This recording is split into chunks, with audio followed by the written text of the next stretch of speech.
BJP party को washing machine सुनते सुनते हमको आज बहुत दिन हो गया जी। उसका वॉशिंग मशीन इतना लोगों का पाप धोया है तो वॉशिंग मशीन में जो जो सिस्टम होगा जो उसका पाप धोने वाला तो वो भी खराब हो गया। यहाँ पर भी गढ़वा के जो पूर्व विधायक जो सत्येंद्रनाथ जो तिवारी जी यहाँ पर जो भी है किसी कलकत्ता घोटाला मिथिलेश ठाकुर के भाई पूरा हो गया कि बालू बेच दिया। पूर्व विधायक अनंत प्रताप देव अपना बाप के प्रतिमा लगाने में घोटाला कर दिए। आपको भानु प्रताप शाही आपको जो हुआ से 130 करोड़ का घोटालेबाज, इन्हें कांग्रेस के धीरज साहू 500 करोड़ पकड़ाया। ठीक है, भानु प्रताप शाही यदि अगर बोले हैं देखो चोरी का उनको बहुत बड़ा उनको अनुभव है क्योंकि 130 करोड़ के घोटाला वो किए हैं और जानते हैं कि पैसा चोरी कैसे कैसे किया जा सकता है। 130 करोड़ रुपया का चोरी करके उन्होंने हड़पने का काम किया है। कांग्रेस के संसद महोदय हैं धीरज साहू जी, उनका अभी काफ़ी चर्चा में चल रहे हैं जो पैसा का लेके, तो क्या कुछ इस पर आप बोलिए? देखिए कांग्रेस के साथ सचिव आते धीरज साहू जी के यहाँ जो धन जो पकड़ाया 500 करोड़ 300 करोड़ मेरे को लग रहा है कि 5-5 700 का मशीन लगा हुआ है, 5-8 को 10 को बैग से पैसा निकल रहा है, गिना रहा है। 2 दिन पहले तक तो पैसा गिना रहा था, प्रोसेस में था। धीरज साहू जो निकले, मैं यहाँ पर झारखंड सरकार के कानून व्यवस्था जो भी है, हम झारखंड सरकार की कानून व्यवस्था में मांग करेंगे कि जैसा भी हो अब आप जो है एकदम जो यहाँ पर किसी नॉर्मल एक सांसद के यहाँ देखिए ना, अभी इसी पर बयान हम जल्दी में बयान सुने, हम गुलाम मिथिलेश ठाकुर जी बयान दे रहे थे कि भाई बिजनेस कारोबारी है तो उनका बाबूजी ये बिजनेसमैन थे तो डेली 200-300 करोड़ का कारोबारी होता है तो ये होता है। तो हालांकि ये सब बात पचने लायक नहीं है, सरहजम जो की बात नहीं है। और झारखंड सरकार से हम मांग करेंगे कि जो भी झारखंड में ऐसे सांसद चाहे किसी भी पार्टी से हो, जो सांसद के घर में 400-500 करोड़ रुपया मिल रहा है उस पर उचित जांच कर कानूनी कार्रवाई करने की कृपा की जाए। ऐसा कोई व्यापारी इतना पैसा रख सकता है क्या? जैसा कि अभी आप बताए जी, यहाँ के जो स्थानीय मंत्री है कैबिनेट के मिथिलेश कुमार ठाकुर, वो बयान दिए एक व्यापारी के घर में ये पैसा रहना चाहिए इतना, तो व्यापारी के घर में रहना चाहिए इतना कैश? देखिए व्यापारी के घर में कैश रहना चाहिए, इस पर तो ज़्यादा हम टीका टिप्पणी नहीं कर पाएंगे क्योंकि व्यापार भी तरह तरह का व्यापार होता है। कोई व्यापार देश में ऐसा भी है जिसके घर में 1000 करोड़ 1000 करोड़ का रोज ट्रांजेक्शन भी होता है, तो उस पर ज़्यादा हम टीका टिप्पणी करना कर इतना जरूर बोलेंगे कि धीरज साहू के पास ये तो 300-400 करोड़ ये धन जो पकड़ाया है ये कहीं ना कहीं पचने लायक बात नहीं है कि वो इतना के कारोबारी हैं। अब कहीं ना कहीं पैसा लूट करके लाए हैं, जलसाजी के तहत ना है कि झारखंड सरकार के साथ चूंकि गठबंधन में उनका सरकार है। पिछला बार भी देखे थे कि इरफान अंसारी वगैरह कहाँ सब लोग जो गए थे कलकत्ता तरफ, उन लोगों को पुलिस बंद करके रखा था, उन लोगों को यहाँ पकड़ाया, उन लोगों के यहाँ भी राशि पकड़ाया था। आज का कांग्रेस के भी विधायक उसमें आपको जयमंगल सिंह का क्या बेरमो के जो विधायक हैं उनका भी उसमें नाम आया था कि उनका उसमें सहयोग है, तो ये है तो वो है, बहुत तरह की बातें हो रही थी। तो कहीं ना कहीं लोगों का चोर का गिरोह है, क्योंकि जेएमएम का आज के डेट में चोर का गिरोह ही हम इसको मानते हैं, हम इसको कुछ नहीं मानते। बहुत बड़का एक चोर का जाली का एक बहुत बड़का गिरोह है। अच्छा, जिस विधानसभा से अभी आप प्रत्याशी के रूप में उभर रहे हैं भवनाथपुर विधानसभा, वहाँ के अभी वर्तमान विधायक भानु प्रताप शाही है, उनके द्वारा आरोप लगाया गया कि ये पैसा जो आज धीरज जी के पास जो पकड़ाया है कहीं ना कहीं वो जेएमएम सरकार की है, वो मुख्यमंत्री का हो सकता है, माननीय मंत्री मिथिलेश कुमार ठाकुर का हो सकता है, तो ये कहाँ तक सत्य हो सकता है? देखिए भानु प्रताप शाही जी यदि अगर बोले हैं देखो चोरी का उनको बहुत बड़ा उनको अनुभव है क्योंकि 130 करोड़ के घोटाला वो किए हैं और जानते हैं कि पैसा चोरी कैसे कैसे किया जा सकता है। 130 करोड़ रुपया का चोरी करके उन्होंने हड़पने का काम किया है।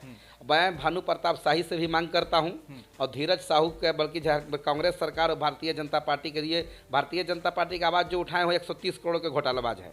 अब ये आपको पता होना चाहिए कि उसको ईडी सीबीआई सब पीछे पड़ा हुआ है, सब पीछे पड़ा हुआ है। और इधर कांग्रेस के धीरज साहू के ऊपर भी आरोप आता है और झारखंड मुक्ति मोर्चा के जो यहाँ पर जो मिथिलेश ठाकुर जो हैं इनके भाई के ऊपर आरोप नहीं बल्कि सत्य है कि भाई सब बालू का जितना था सब बंद करा करके उनका भाई सब पैसे जो है कि चाईबासा कहाँ बिहार में भेजे में लगा हुआ है। तो झारखंड मुक्ति मोर्चा हो गया, भारतीय जनता पार्टी हो गया, कांग्रेस हो गया, ये पार्टी का राजनीतिक पार्टी का गठबंधन, ये सब चोरों का गठबंधन है, ये सब चोर है। इतना बड़ा ये सब चोर है कि आप यहाँ पर देख लीजिए कि भवनाथपुर विधानसभा में जहाँ से अपने नेतृत्व करने का मुझे पार्टी के द्वारा संगठन बनाने का मुझे जिम्मेवारी मिला है, अब वहाँ के बात अगर कर लीजिए कि वर्तमान विधायक के महोदय के यहाँ पे हालात अभी देख लीजिए, आपने जो है आवाज़ उठाए, तो ये चूंकि सबसे बड़का ही चोर हैं तो कहीं चोर को चोरी के बारे में ज़्यादा अनुभव होता है, ये आदमी बता सकता है परफेक्ट बातें किसको कैसे कैसे हुआ है। लेकिन हम एक बार मांग करेंगे आपके चैनल के माध्यम से, आम जितने भी गढ़वा जिला में जनता है हम उनसे यह मांग करते हैं कि भवनाथपुर के वर्तमान विधायक हो, चाहे यहाँ के वर्तमान विधायक हो, वहाँ के पूर्व विधायक हो, वो अनंत प्रताप देव जी भी हो, चाहे जेएमएम के साथ संलिप्त होकर के एक उग्रवादी को साथ में लेकर के घूम रहे हैं। और यहाँ पर भी गढ़वा के जो पूर्व विधायक जो सत्येंद्रनाथ जो तिवारी जी यहाँ पर जो भी है किसी कलकत्ता घोटाला मिथिलेश ठाकुर के भाई पूरा हो गया कि बालू बेच दिया।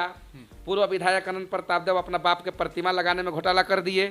आपको भानु प्रताप शाही आपको जो हुआ से 130 करोड़ का घोटालेबाज, इन्हें कांग्रेस के धीरज साहू 500 करोड़ पकड़ाया। ये सब चोर का गिरोह है। आपके चैनल के माध्यम से यह हमारा आम जनता तक यह बताना चाहते हैं कि 24वीं सबको बेदखल करिए, इन लोगों को समाज से बाहर कीजिए, राजनीतिक सत्ता से तो बाहर करिए देना है। अब करके यहाँ पे मिलजुल करके हम लोग एक पूरा सबसे बढ़िया साफ सुथरा बहुजन समाज पार्टी की हम लोग बात करेंगे। यहाँ पे चाहे वो पार्टी हमारी सत्ता। आप राजनीतिक में है, इसलिए एक सवाल मेरा यहाँ पर बनता है, यहाँ का जो जेएमएम सरकार है, जिला अध्यक्ष तनवीर जी है, उनका एक आरोप लगा है बीजेपी के, जे अगर आप कोई गुनाह किए हैं, मतलब कुछ गलत काम किए हैं, तो आप वॉशिंग मशीन रूप जो है बीजेपी सरकार खड़ी है, आप चले जाइए, आपका जो है वस्त्र धुलाता जाता है, जैसा वॉशिंग मशीन में आप उस टाइप से धुला जाए।